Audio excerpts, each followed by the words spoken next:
இது வந்து மணத்தக்காளி கீரை. இது வந்து இந்த இலையா இப்படிதான் கிள்ளணும். ஏன்னா இதுல வந்து காய் பூவெல்லாம் இருக்கிறதுனால அப்படியே நம்ம உருவி போட்டு செஞ்சோம்னா பிள்ளைங்க சாப்பிட மாட்டாங்க, கசக்கும்.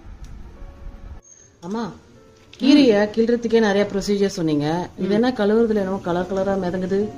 கல் உப்பு மஞ்சத்தூளும் போட்டிருக்கேன்.